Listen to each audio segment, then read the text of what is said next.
Hello, and thanks for joining us on your channel of choice at this time, Africa Independent Television 90. Welcome to our reunion again. The platform is your program, Focus Nigeria, where we put the spotlight on topical issues in the polity. My name is Benga Aruleba. President Muhammadu Buhari on Sunday night jetted out of the country to the United Kingdom on medical grounds, and it was moments after he received the 82 Chibok girls who had just been released by the Boko Haram den. On Tuesday, the two chambers of the National Assembly received the official letter from the president communicating to the leaderships his reasons for the journey. Now, this is the second time since he took office as president on May 29, 2015, that President Buhari will be undertaking a medical trip abroad. So, there is a precedent here.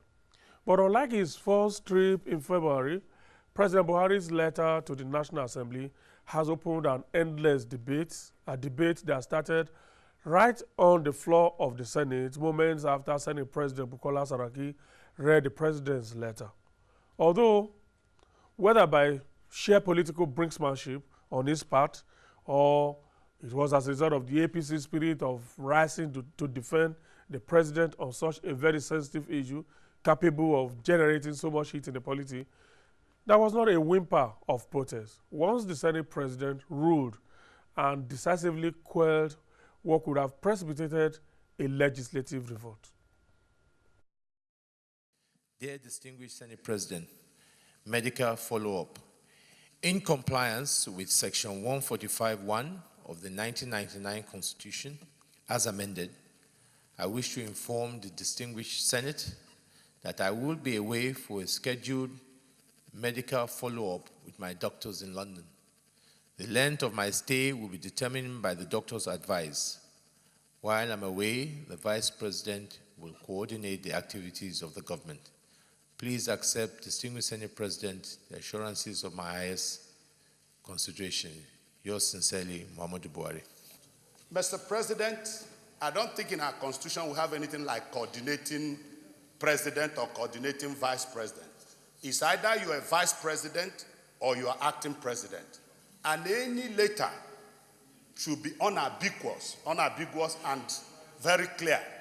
So I'm saying that this letter really does not convey anything because coordinating has no space or any place in our Constitution. It's either you tell us, and we've been having letters like this, you tell us he's the acting president in your absence so that we know who to deal with as a Senate. Section 145, which the letter of the president referred to, reads, whenever the president transmits to the Senate, to the president of the Senate and the Speaker of the House of Representatives, a written declaration that is proceeding on vacation or that he is otherwise unable to discharge the functions of his office until he transmits to them a writing declaration to the contrary, such functions shall be discharged by Vice President as acting president. It is as simple as that. Any other wording, Mr. President, in this letter or indeed anywhere else is irrelevant. I therefore feel that Mr. President, President Muhammadu Buhari, has done what the Constitution requires him to do, and I urge the Senate not to go ahead to discuss this because it's not an issue. What we should be guided by is the Constitution. And I think that it is clear the letter has referred to the Constitution and there's no ambiguity in the Constitution. So I don't think there's any issue there. No need for, let me first rule you. So that place, and I'll have to rule you out of order.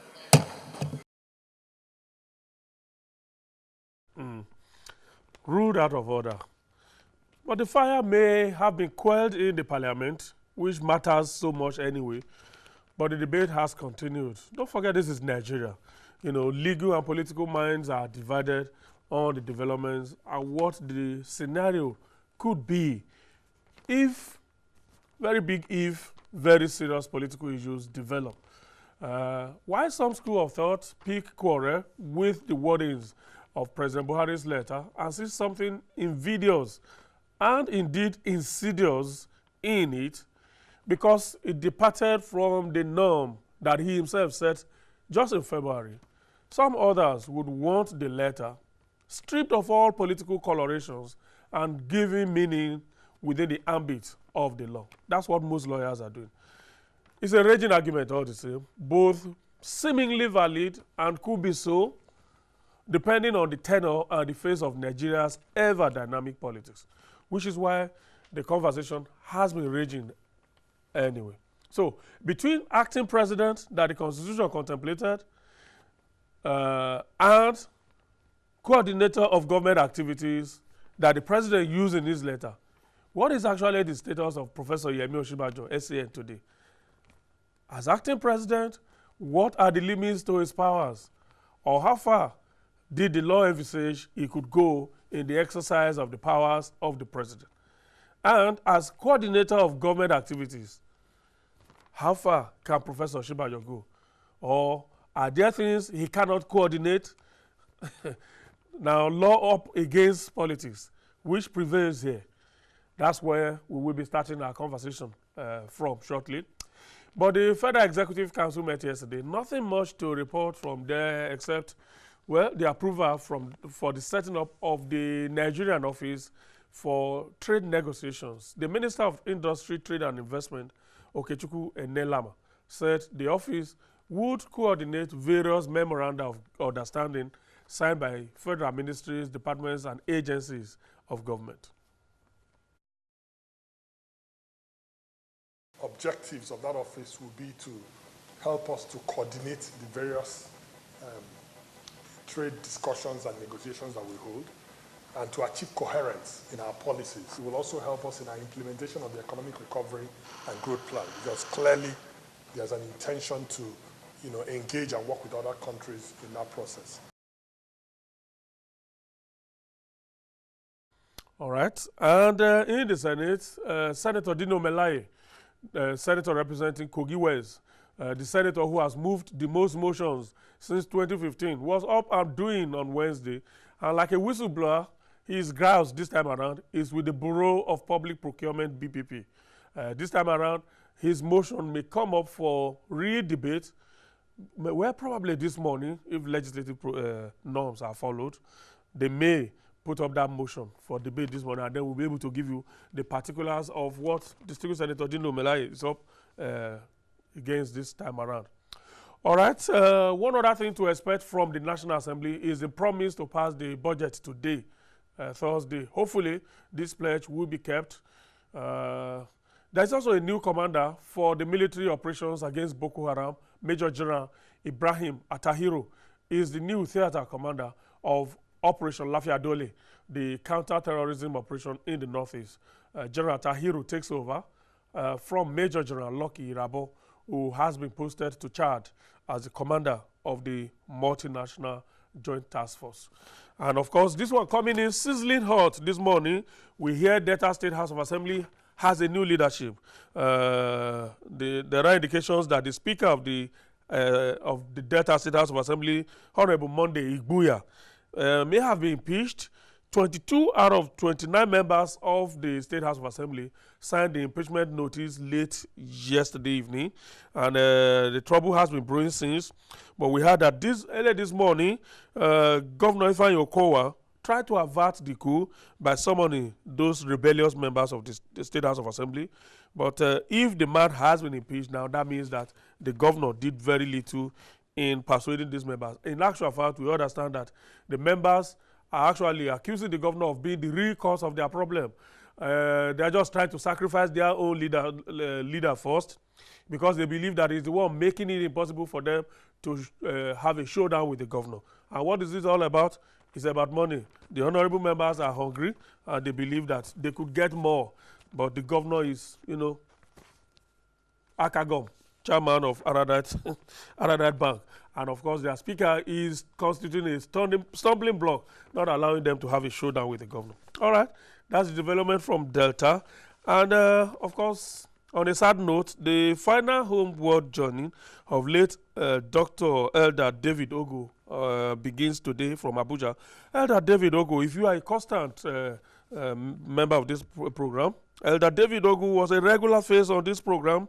Anytime we discuss financial, economic or social issues, ever so reliable, you could call him at a moment's notice. Even when he has a proud engagement, he will still try to accommodate you. Always a regular on Focus Nigeria, Money Show, Global Business, and sometimes too, we also call him to also come and clarify issues in our news.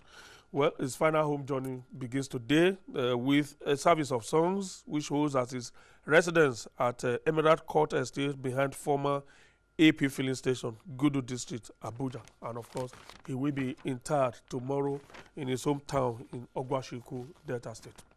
Well, from here, our hearts go out to members of his family.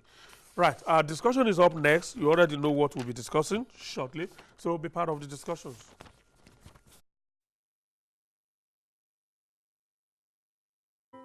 They see chaos and conflicts. We see community action for good governance. They see poverty and want.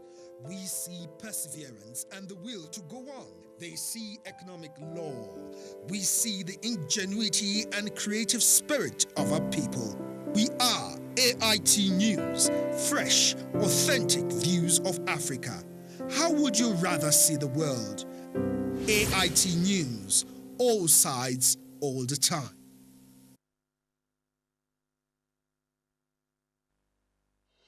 The president reaffirming his commitment to fighting corruption.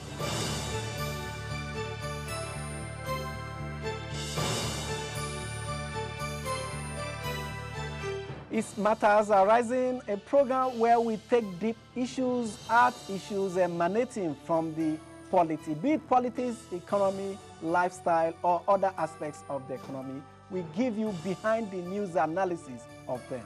Thanks for joining us. I'm Echi Anapue. You're on to AIT.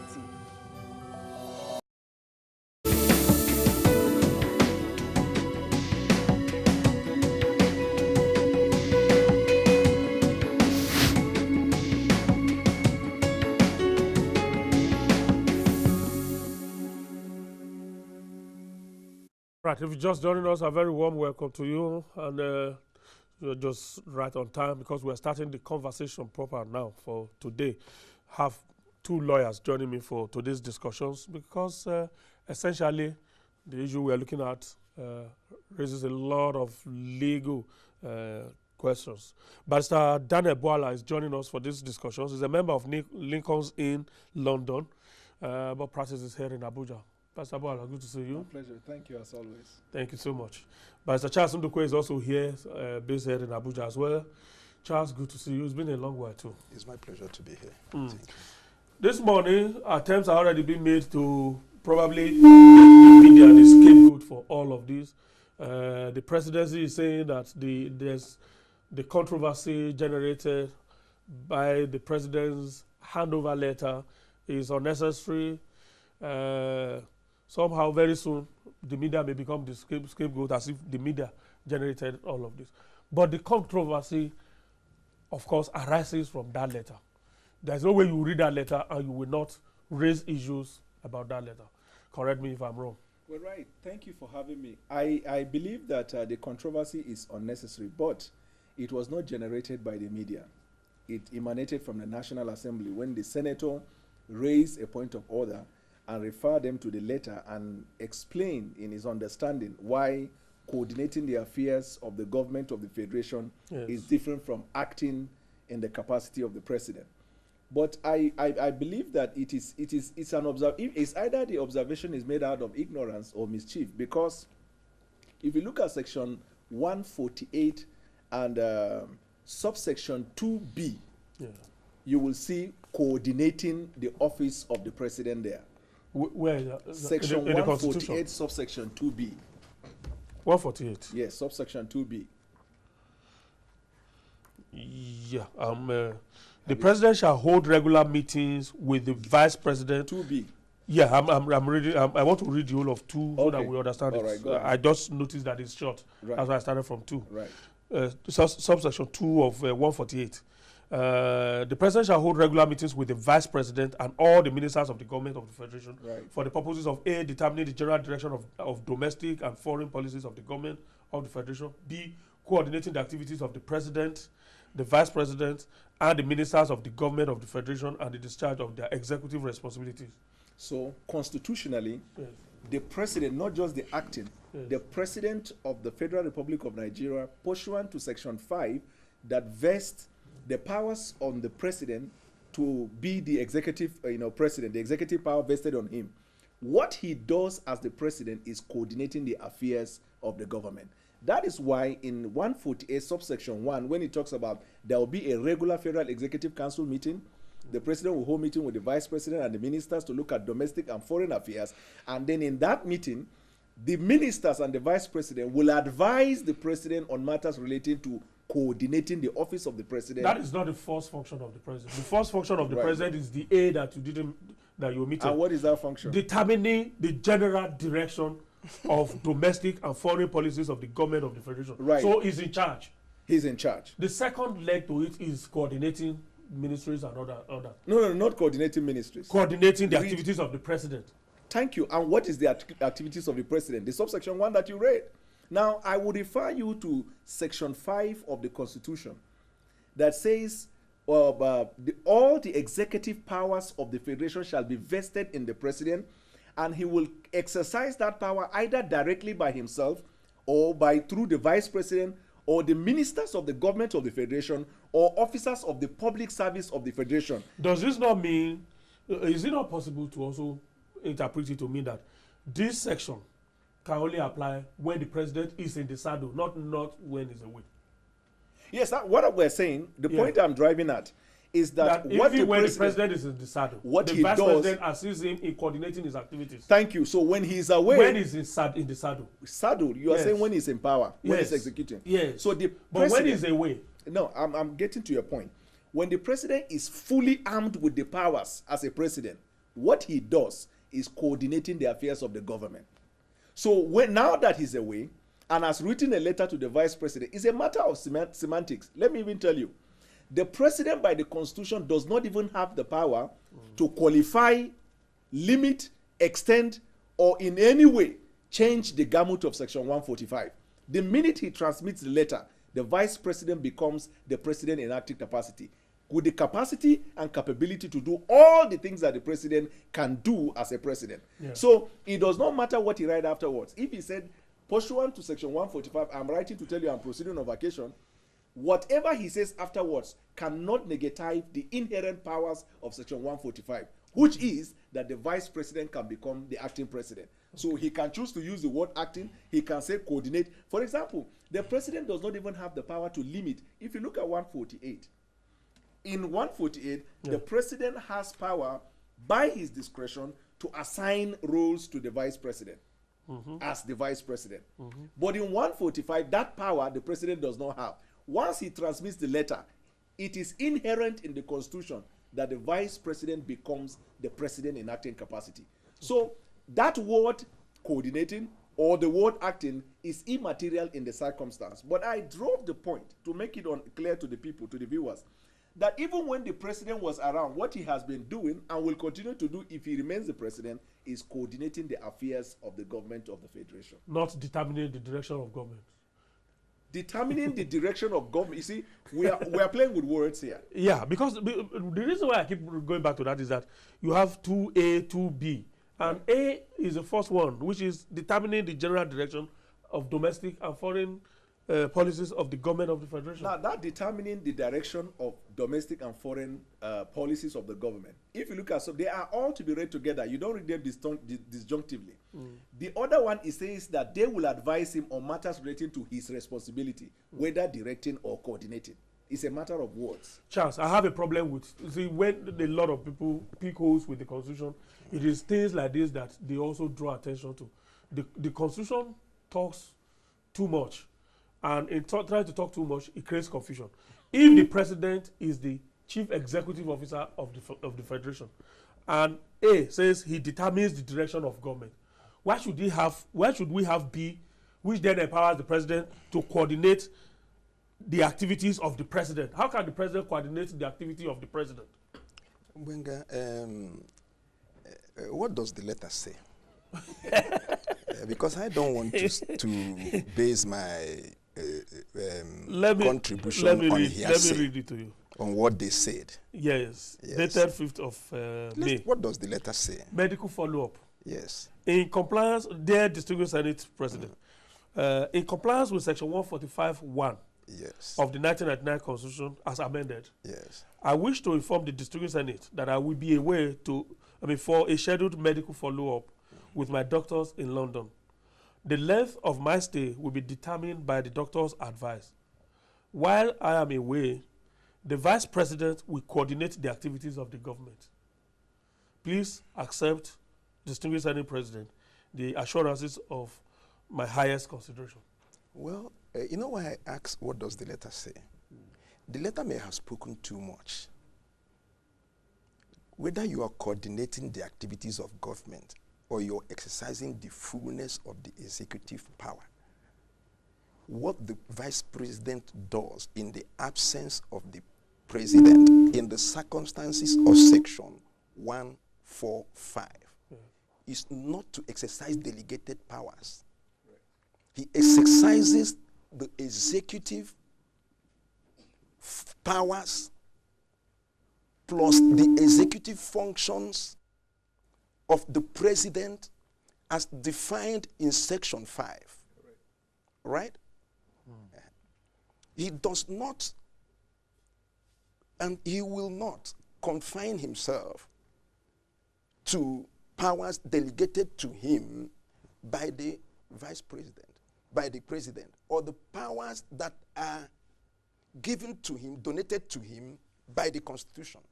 What he does in that circumstance is that he still carries out his function as the Vice President and exercises the full, in all fullness, just like a spare tire will not be restricted to doing something else except to carry a car when the main tire goes out.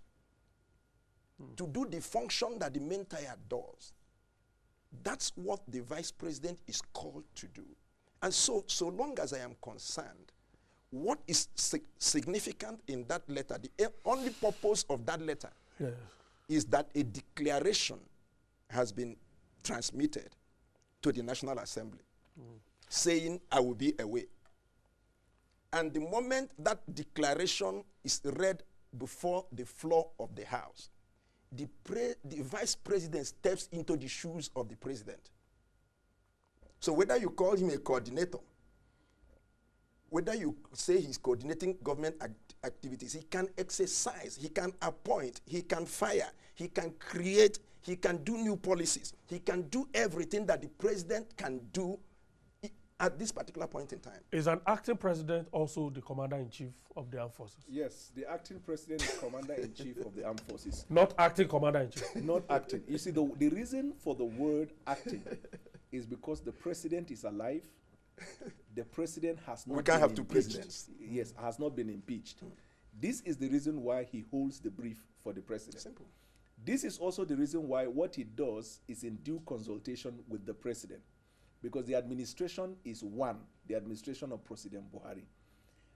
President Buhari will be vicariously liable to the act of the acting president because he is the president.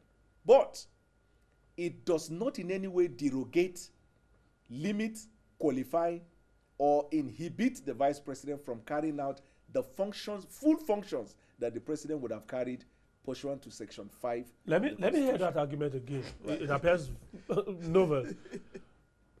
President Buhari will be vicariously liable for whatever Professor Shibaju does as acting president. Correct. Why so when he has been given the full authority to act, use his own mind, church mind, to act? Yes.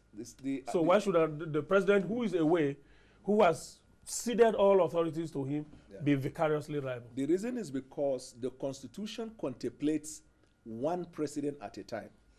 Number two, the president remains the President Buhari, and the vice president remains the acting president because the president is not around.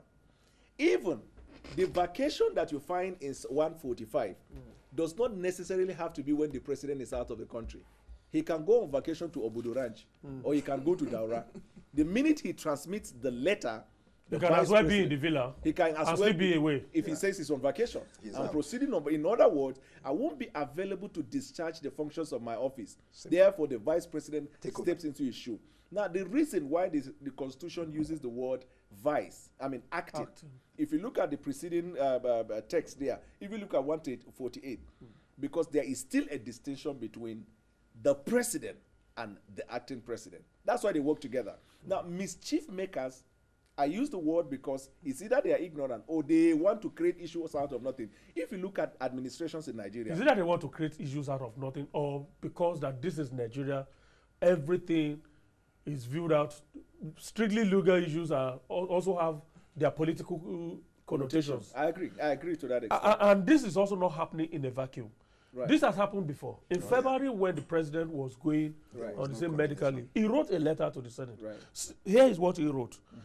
Dear distinguished Senate President, in compliance with Section 145(1) of the 1999 Constitution as amended, I wish to inform the distinguished Senate that I will be away on a 10 working day short vacation as part of my 2017 annual leave from Monday 23rd January to Monday 6th February 2017.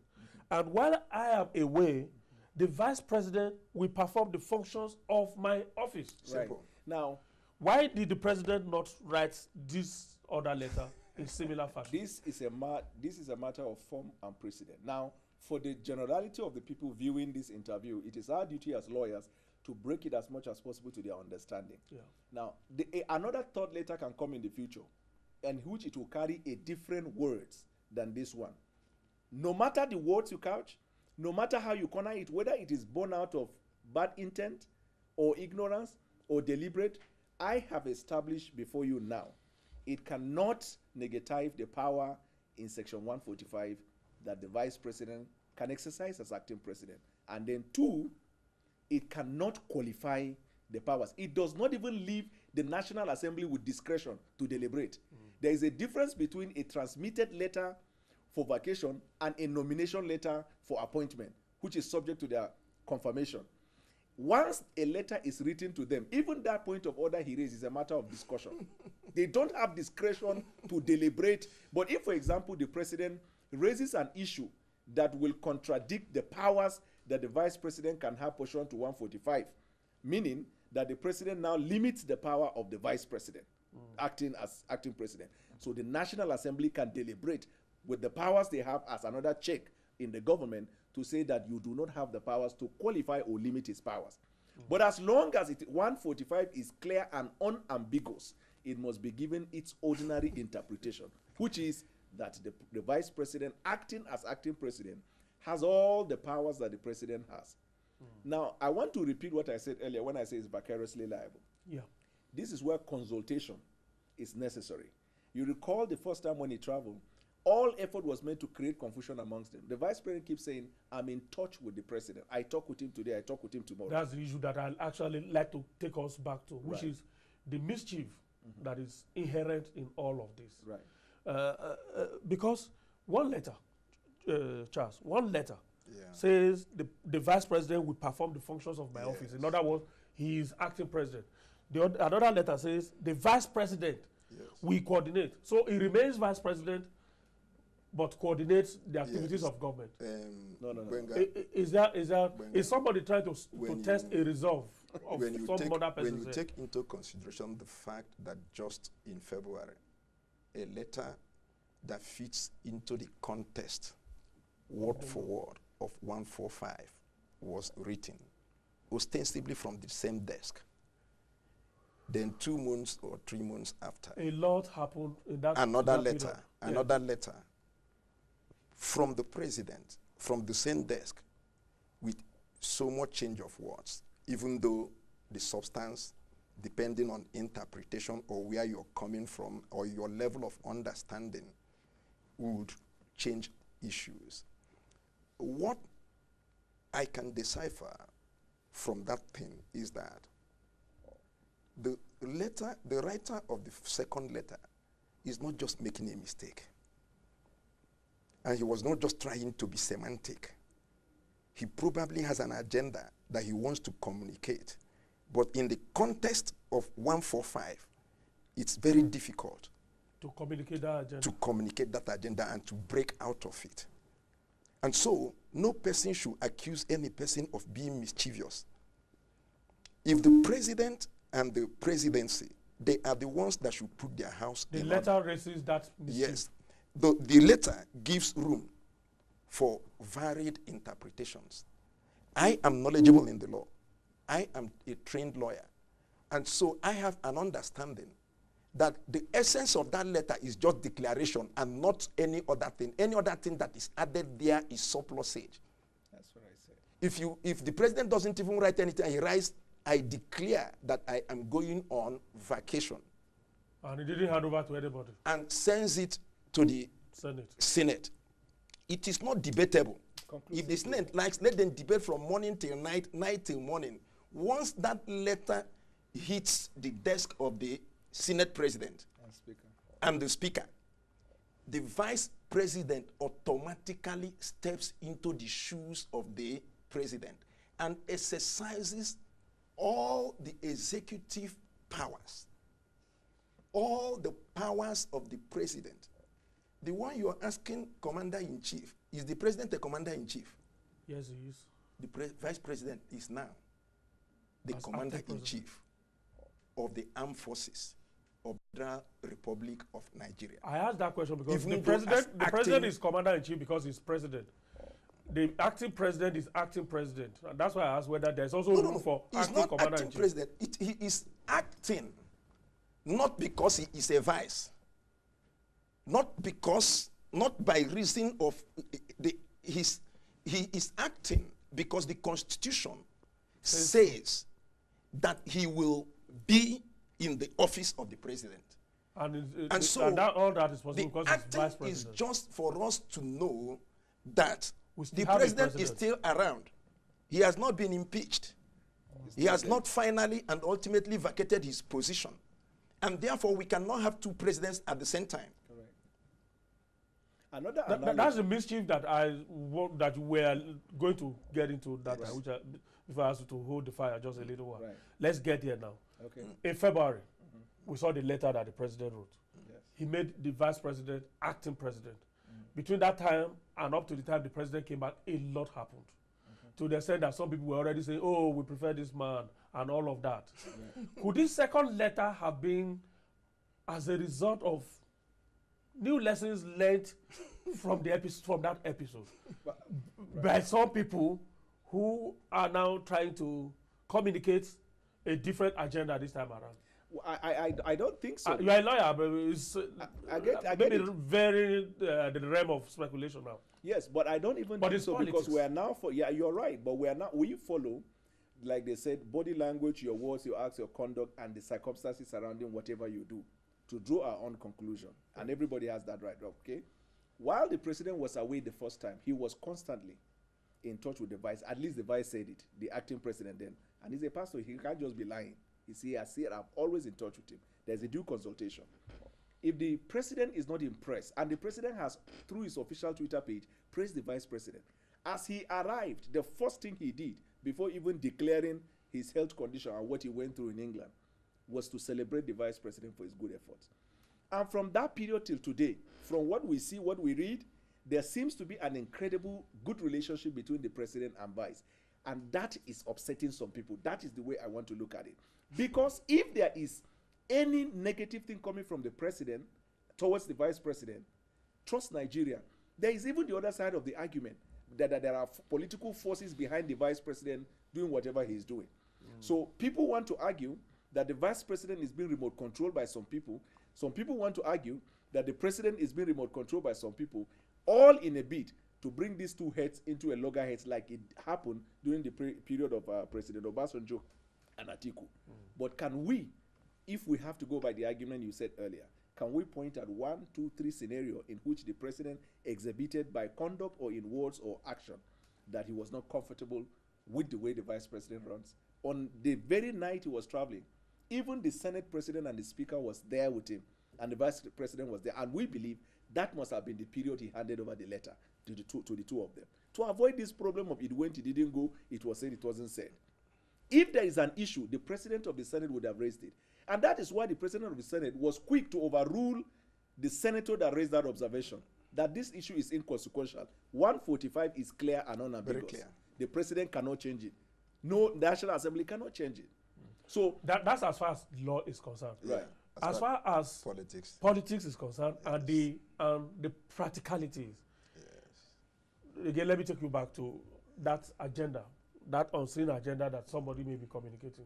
Are all these as a result of lessons learned between February the fact is that and when the president came back? there are certain things that you cannot rule away. Okay, maybe There you are should answer certain that things you first. cannot rule away. Politics in Nigeria have been kind of appropriated, or power has been appropriated by people when they are in position. And they seem to just be consumed by the exercise of that power, regardless of what the people say.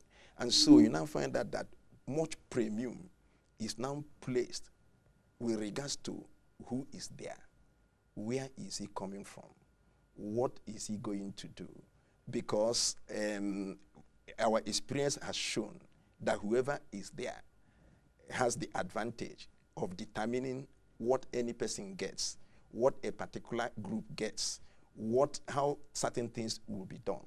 He is in charge of allocation of resources and the economic powers of the country. And that is why the struggle and the intensity is growing every day. Whenever issues of power, vacancy, either by election or in circumstances like this, comes up, it's like the nation is in a state of war, or the nation is in a state of animated suspense. Why? Why? It's because we have not come to develop a system where we can trust that whosoever occupies any position, that whatsoever is due to any person will still get to them. Yeah. There will be fairness, there will be proper leadership, there will be justice, there will be equity, and it does not matter who stays there, right? But because the contrary is the case in Nigeria, that is why every person is struggling. I am the one that will be here. I am the one that will be here. So that you determine what goes on. With respect to the vice president and what my learned friend has said, he's done quite well in the absence of the president. And there is nothing on the ground to indicate a conflict between the president as a person, Could they have and himself. The apple cart? But you cannot say the same of this cabal that we have been hearing about, because I don't know their faces. They're not either. I don't know where they come from. I don't know who they represent. But in Yaradua's case, we heard about cabal. I had thought that by now, this cabal were voted out. will have gone by the experience. Good luck, Jonathan. But you see that the cabal has a way of surviving every administration. Each time you vote in a new administration, you vote in the cabal. Each time a new person comes into power, a new set of cabal comes in. So what my friend says can be true of the president as a person, PMB himself. But you cannot actually say so with respect to whoever constitutes this cabal. Because I am sure that this letter probably was not written by the president himself, and he couldn't have written it by himself. He has aides that do the letters. And somebody can come mischief, thinking that by inserting a particular word, he has done a fine work of limitation or restriction. But people like us will come through that letter and take away the excess, the chaff, because that thing is a chaff. The only importance that letter does is a notice to the house that I am going away. Simple. Not too long ago, a government official that was in the eye of the storm rhetorically asked the question, who is the presidency? Ordinarily, it's a question that you could say, of course, the presidency will probably be the president and the vice president, finito. Yes. But can we actually, because of the dynamics of power, has the question the presidency not assume some wider meanings in our climb, and because of the things we hear every time? When I first watched Does what he the said, presidency go beyond the president and the vice president and President- take on so many other things, Right. including the cabals? yeah, you know, that his statement is self-indicting, and that his statement is a prima facie proof that he is a cabal. So we have Because been able to we identify have one. identified one. Because to have the temerity, or what was this, the right word, Oh yeah. to ask that question, I have said it before, is enough without prejudice to the allegation to be investigated. It's enough to sack him. He is not ignorant. He cannot feign ignorant of that fact. But for the purposes of understanding, the presidency is the president, the vice president, the ministers of the government of the federation. If you want to take them out, the president, the vice president, the SGF, the secretary to the government of the federation, and the affairs in Villa. That's if the you're looking at that. presidency? So when he said, who is the presidency? Is that your definition of what No, the presidency I is? said that the presidency is section 5. Maybe if you want me to just narrow everything. The presidency is section 5. And section 5 is quite elaborate. The president divides the ministers and public officers. Yes. Because it is his work that he's delegating. Just like you have a lot of people working under you. As you are here, you are not on your decks. But there was someone you have assigned a responsibility. He's acting for you, and you are vicariously liable to his act. whatever he's doing. So that's the presidency. But when he said that, so many meanings can be read. And my initial interpretation is that he feels that he forms part of the presidency. And if he is suspended, then who is the presidency? Now, whatever interpretation he has or he tries to convey, that goes to establish that initial apathy that Nigerians have, that there is a sort of cabal system. And secondly, he was not even in a civilized society. When someone is suspended and you're coming out under appraise, usually you will bend your head down. You will not want to answer questions because there is going to be an investigation and you don't want to commit or interfere by what you Perhaps say. he wasn't even aware That time.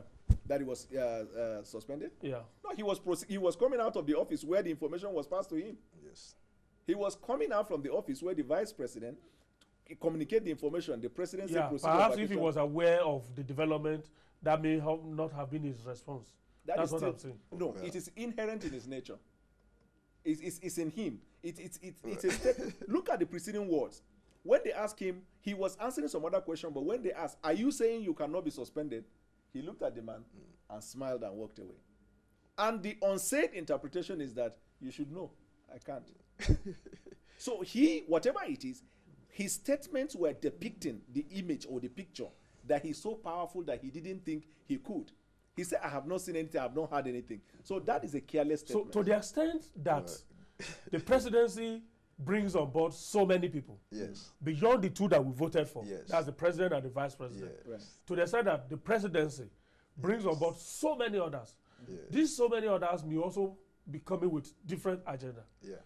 To that extent, can we look at these two letters Benga. and try to see the unseen hands there? Benga, starting from the question, who is the presidency?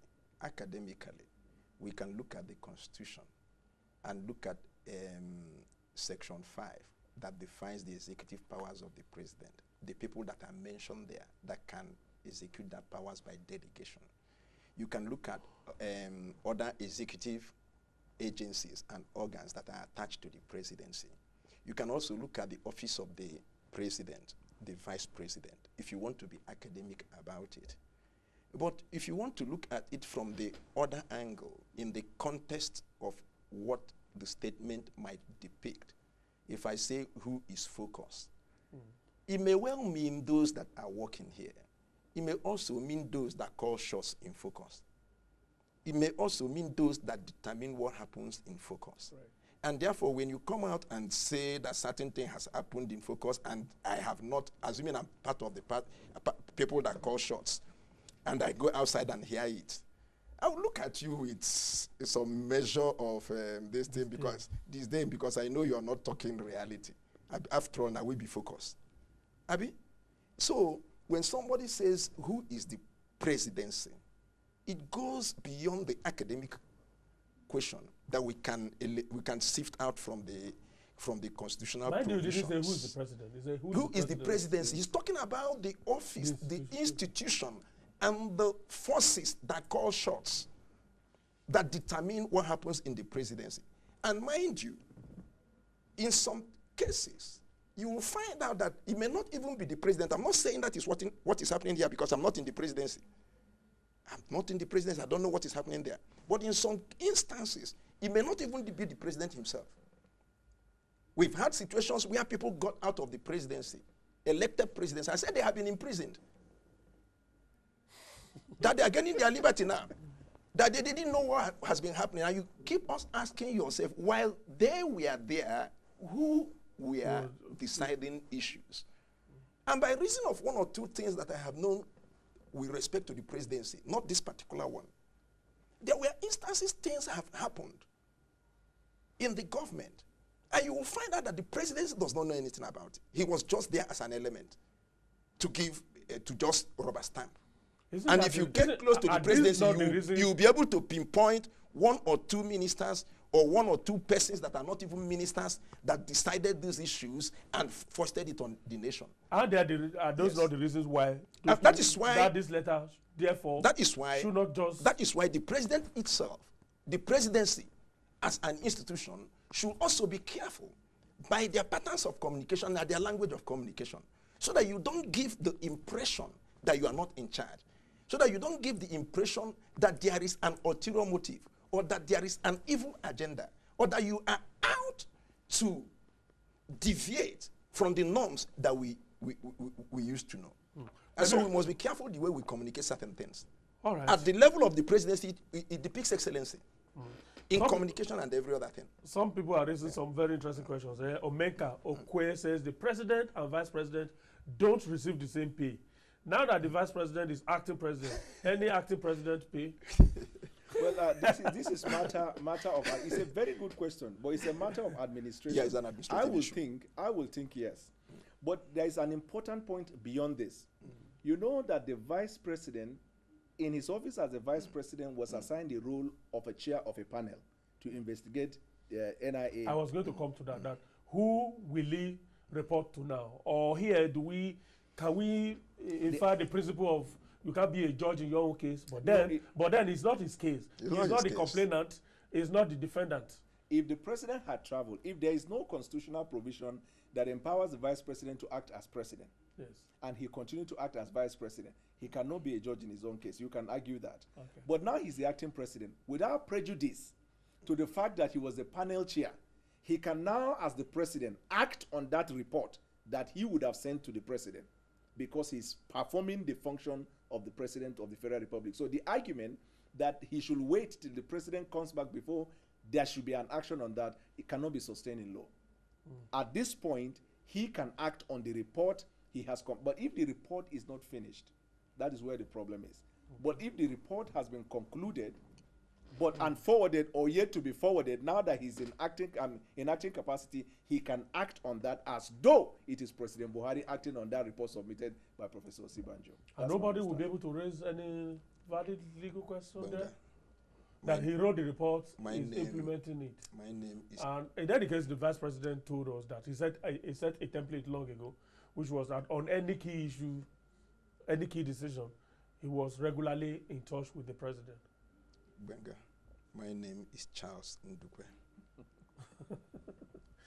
One of my sons, his name is Victory.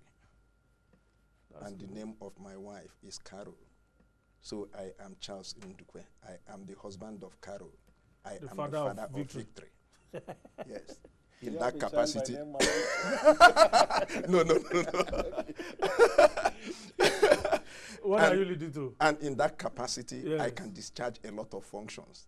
It has nothing to do. It has nothing as to the do. The father of Victory. It has nothing and to the do husband with of Carol. It has nothing to do with prejudice. I can't abdicate my position as the father of Victory and remain in my position as Charles, simply because people will raise an eyebrow, right? Yes. So the president is the acting president. The vice president remains the vice president, so he discharges the functions of the vice president. And when he sits in the office as the president, he discharges the functions of the president. That is what our law says. and nobody can change it. If you like read any meaning into it, for me, there is no prejudice. There is no conflict of interest. Yes. Engineer K.O. Igwe says, sincerely speaking, I believe there's some powerful cabals in the executive trying to shake up things between PMB and Osinbajo. Which way, Nigeria? And then Talks Aneke says, the aide who drafted the letter for the president to sign is the mischief maker and not the senator who discovered the mischief. I agree. There's no way that I would like to place any blame at the doorsteps of Senator Mao Ohuabo. But I think my learned friend and I have established one issue. But my learned friend and I have established one issue, that whatever words attached to that declaration of Section 145 is inconsequential. I want to even, what was the first email you read before this second one? The first email. From your computer. We were talking about pay. Okay. Whether the vice president. It's talking about, okay. Before this last one. Because I already brought up new ones. Okay. Because it's a valid point he raised. I was going to respond to you, but I can't remember what he said. Maybe. Okay, I think he was raising the issue of, it was the issue of pay. No, we concluded that. Okay. Then you read one before this last one, before the one in respect. Yeah, that the aide who wrote the letter was the mischief cabal, maker. They believe that there is a cabal. Yeah. In every government anywhere in the world, there are cabal. There are unofficial people who attempt or even influence things. In America, Steve Bannon, John Kushner, his in-law, and some other individuals. Ivanka Trump. They are the cabals. Now, anybody who can influence and I think there was a statement credited to the SGF. One time he was interviewed and they said that there is a report that you're a cabal. He said, I'm a happy and proud cabal if my suggestion to the president is accepted. But I want to digress and then say something. This is why it is very important at this point that the president, when he comes back, he should look into this thing thoroughly about this cabal thing. When the president suspended the SGF throughout the federation, that act was received with joy, which means that Nigerians are concerned. Whether people in the media have shaped the perception, but Nigerians are concerned that there are individuals in the government who are not seen or who we do not know, who are influencing the activities of the government. And when it is negative, it behoves of the president to sack these people if they are in government, to reassign them, to change them, and if they are not in government, to make sure he cut off from them. But you see, I look forward, it seems Nigerians are always saying cabal. Nobody is willing to identify one. I have identified one for you, based on the evidence of his words. Charles, can you identify another one? Well, Your passing comment. You see, when you are on top of the bridge, you don't know what goes under the bridge, inside the water. My own is that it's unfortunate that each time we elect a president, even the ones that we say are so powerful and cannot be moved, like the Rock of Gibraltar, you see this cabal popping up again. I will want a situation where somebody is in charge in the presidency, and that person that is in charge is the person that is elected. I will want a situation where whoever calls shots in the presidency are the ones that the people elected, not the people that hide under the small screen of their relationship with the president. Or that take advantage of the weakness. When it comes to me. You are in charge or your wife is a cabal.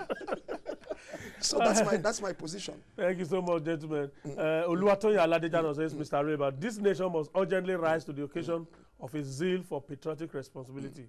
I agree, Oluwatoyin. You agree too? Omobola and Babs here for Mr. Gbenga, you can see these elites, they're always in the habit of testing the pulse of the masses. I hope we won't be pushed to the wall. And then my Dumi says, the lawyers have explained our argument. The case of coordinating should be laid to rest. Brilliant explanation. All right, I agree too. The president and vice president have a good relationship. That is upsetting some people. I concur with what your guests have rightly said. I've told you, and let me tell you something. The Bible says a faithful man shall abound with blessing. Okay. That is the you have identified one cabal. One person is already identified himself here as also a member of that cabal. Sarki Mukhtar, who are you? He says, I'm a member of the cabal. Okay. A faceless cabal. Maybe the cabal of the masses. Yeah, the cabal of the masses. Thank you so much. Well, I think you also a cabal. I don't know about that. Huh? In your own right. Thank you so much, gentlemen. I'll be joining this discussion by Barrister Daniel Boala. He's a member of Lincoln's Inn, London. He's a lawyer who practices his trade here in Abuja. Thank you so much. I didn't see your name on the list of 36 lawyers who will be judges in the Federal Court. Charles, you are not there too. At my age, at the bar. At my age at the bar. I'm thinking of handing over to my children. All right. So I don't understand this system where people at the age of 80 and 85 are still occupying political positions. No, I said appointment to the bar. That's what I'm saying. To the bench. That's what I'm saying. There's an age I will hit. If you give me a political appointment, I will ask you to give to my children. I have people that are coming up. You see, that's cabal. He will give to his children. No, the children I'm bringing up, not really my biological children. Because the guy by where allows me, I bring up future children too. Thank you so much, gentlemen. I appreciate your time. That's Focus Nigeria this Thursday. Hope we have made your day. If so, find time to join us same time tomorrow. Enjoy the rest of the day. And if you are a positive cabal, well, keep being a cabal.